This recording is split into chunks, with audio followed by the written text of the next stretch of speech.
The last sliver of sun started slipping beneath the tree line as I climbed through the thick branches, small twigs scratching me at every angle the whole way up.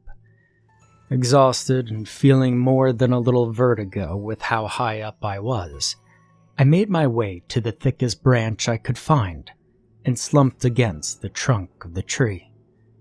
Careful not to lose my balance, I took off my backpack and set it in front of me. In the fading light, I looked over at a nearby branch and found a message carved in jagged lettering. This is the last thing you'll ever read. Now, every town has its urban legends, creepy stories that persist from generation to generation solely because they give you chills. Growing up, everyone talks about the legends, but it's obvious that no one actually believes in them. I mean, you know what I'm talking about, right?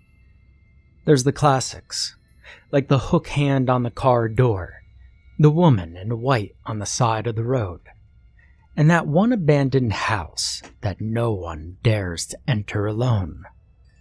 In each one, the underlying message is clear. Don't have sex in cars, don't pick up strangers on the side of the road, and don't break into derelict houses.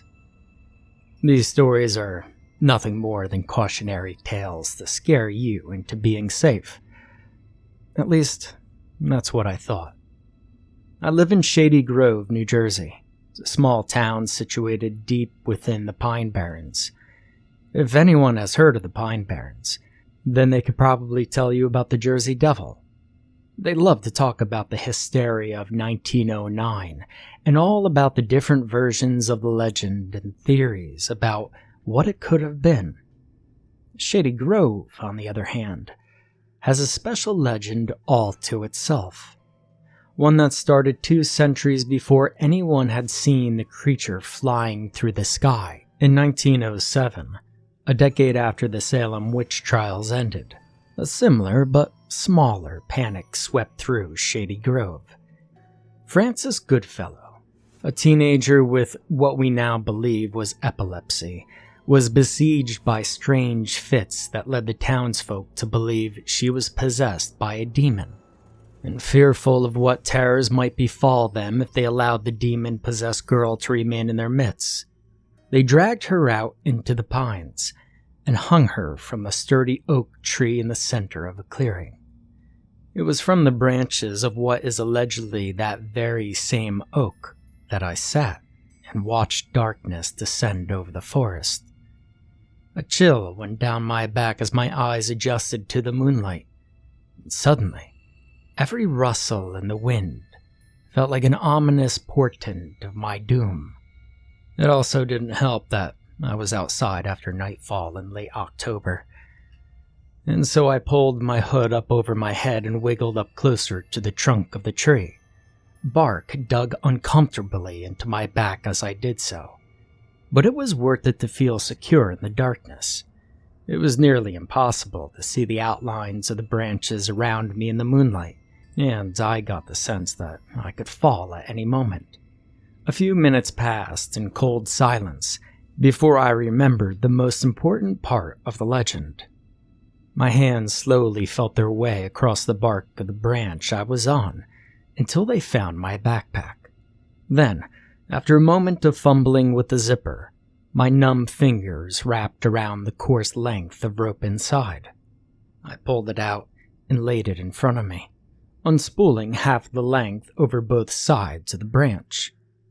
And then, next, the hardest part.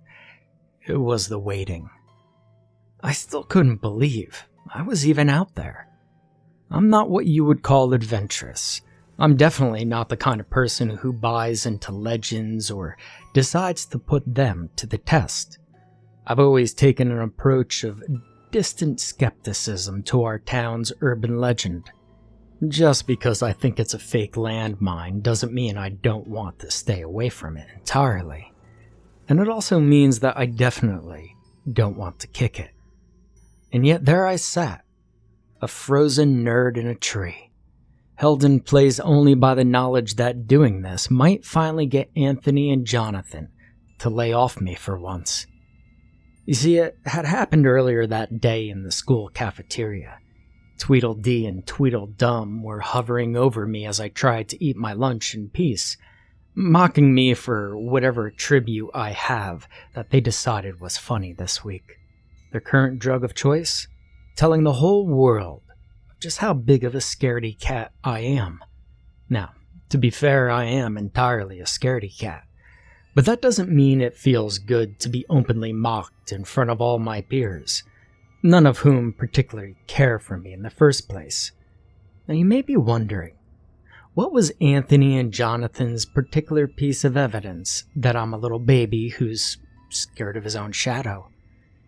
Well, my refusal to do precisely what I found myself doing at that exact moment. Staying the night in the hanging tree. Now you see, the legend just doesn't stop with Frances Goodfellow. Shortly after her death, Frances' father, a widower who had just lost his only daughter to a mob of religious fanatics, took the exact same length of rope and hung himself from the exact same branch. And in the 3 centuries that have passed since then, dozens of people from the town of Shady Grove who have committed suicide have allegedly done it from the branches of the hanging tree. Depending on who you talk to, there's some neat variations on the legend. Some people claim that on foggy nights, you could see the hanging specters of everyone who's ever died there. Others claim that Frances Goodfellow cursed the tree as she died, and anyone who spends the night in its branches with a length of rope will be found hanging in the morning. I've never read a single verified account that any of those things are actually true, but the story has nonetheless persisted as our small slice of Americana. Of course, it makes perfect sense that the legend would stick around for so long. It has all the trappings of a lasting folklore. There's an identifiable location, ghosts, and even a supposed curse. It's even spawned an unfortunate euphemism for suicide in the form of the phrase, "gone the way of the Goodfellows." Now, as is probably obvious, I found myself nesting up in the branches of the hanging tree because of the legend. Everyone claims to know somebody who knew somebody who died after spending the night in the tree with a length of rope draped over the sides of a branch. And testing the curse has been a classic dare in Shady Grove since before my parents were even born. Everyone who grew up in town has been challenged once or twice, but I've never met anyone who's actually been stupid enough to go through with it. Well, I mean, till me, I guess. That is. Anyway, I adjusted my positioning a little bit, trying in vain to get comfortable. Only an hour had passed since I started the challenge, and I was already in desperate need of my memory foam mattress. My teeth chattering slightly as my mind wandered back to the event that started this whole misadventure. Anthony and Jonathan's faces loomed over me as I tried to eat my gruel, their sneers sullying my already meager appetite. They ran through the normal list of jabs and insults before deciding to venture off into the flavor of the week. My cowardice. They had challenged me to a fight the week before, declaring that they'd leave me alone forever if I simply managed to knock one of them down. It was a simple enough task, but for a guy as small as me going up dudes as big as them, it was practically Herculean. Now, of course, I never showed up at the time they decided on, opting instead to keep our conflict verbal. I feared that any sort of physical altercation would give them a taste for violence, and I knew that there was no way that wouldn't end with my arm in a cast. Because of my choice to bail on the fight, though, the two of them had branded me as a coward and a chicken. The natural progression of their taunting was to go through a list of all the things I'd never do because I was too scared.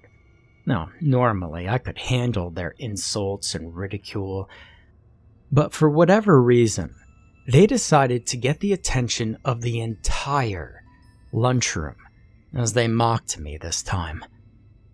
And, well, that was when I hit my limit. I jumped up and I told them I'm not a coward, and that I'd do anything to prove it. Well, that was a big mistake. Anthony and Jonathan decided that the only way to prove my bravery was following through with the town's oldest dare. My hands were tied. They had embarrassed me in front of the entire school, and the only way to end it was to prove to them that they were wrong. If I could get through a night in the hanging tree, well, I'd be a hero. There's no way they could keep teasing me after that. And if I refused, well, then there's no way I'd ever live it down or escape their bullying. And so there I was, 2 hours into a stupid night in a stupid old tree, trying not to think about the number of deaths that had allegedly occurred in its branches. So, the rules of the curse were simple enough. If you stay the night in the tree with a rope laying across the branch in front of you, and you don't turn on any lights, then the ghosts of the people who died there will tie the rope into a noose and hang you from it. I mean, it's simple, elegant, and nearly impossible to disprove. You have to do it alone for the curse to work, so even if you do manage to make it through a full night in the tree, there's no way to prove it to anyone else. Anyway, trying to distract myself from the goosebumps on my arms and the growing conviction that the rope had already been tied into a noose by unseen hands, I allowed my mind to wander to the next morning. I imagined me triumphantly returning to the school and telling everyone that I had done it. I'd tell them about the carving in the branch, and I'd even leave the rope up there as evidence. Of course, now, Anthony and Jonathan would probably just call me a liar. Much to my surprise, though, I realized that I didn't care if no one believed me. I was in a cursed tree, going through with a dare that no one in town actually had the guts to do. It occurred to me that, well, if I could do this, then there's no reason to be scared of those two oafs and their meaningless words. I mean, after all, I didn't see them out here in the hanging tree. The rustling noise somewhere to my left broke the silence, tore me from my thoughts. My head snapped to the side and my eyes strained through the darkness, trying to find the source of the sound. The rustling continued, growing louder as it approached the edge of the clearing, and I held my breath and pressed myself back into the trunk as tightly as I could, scared that it might be some kind of coyote or bobcat. I mean, the last thing I needed was to be trapped by a predator. The sound suddenly stopped as whatever was making it entered the clearing, and I leaned my head slightly away from the trunk to sneak a peek, and was nearly blinded as a flashlight turned on and pointed directly at me. "Well, I'll be," came a voice that I dreaded to hear. "Is that what I think it is?" asked the voice's partner. Anthony and Jonathan had come to check in and see if I was doing the dare or not. "You know, Mason, well, I never thought you'd actually be dumb enough to go through with this," Anthony called out to me, still shining the flashlight directly in my eyes. "Coming here was a big mistake, Abernathy," Jonathan said menacingly. Fear and confusion washed over me. What was going on? "You thought that you could mouth off to us in front of the whole school, and we wouldn't get you back?" This wasn't a check-in. It was an ambush. I stammered for a moment before the words finally took shape. I swear it's not like that. You challenged me, and I accepted it." "Well, that sounds like a lot of mouthing off to me," Jonathan replied. "And there's no way out this time." "It's a good thing you brought the rope," Anthony said as the flashlight started bobbing towards the tree. "They're going to find you here tomorrow, and everyone will think Francis Goodfellow got you." Now, fight or flight kicked in as I frantically tried to scurry down the side of the tree, my eyes not yet recovered from the sudden brightness. I found the first few branches okay, but quickly lost my footing and tumbled to the ground below, knocking the wind out of me. Anthony and Jonathan's frames came into view as my vision swirled from the pain. I was struggling to stay conscious, and that was before the first boot hit my ribs. The beating was swift and merciless, my tormentors only relenting when they ran out of breath. "Get the rope," Anthony told Jonathan as my vision started to fade. Jonathan turned around and stopped, cocking his head to the side. "It's gone," he said.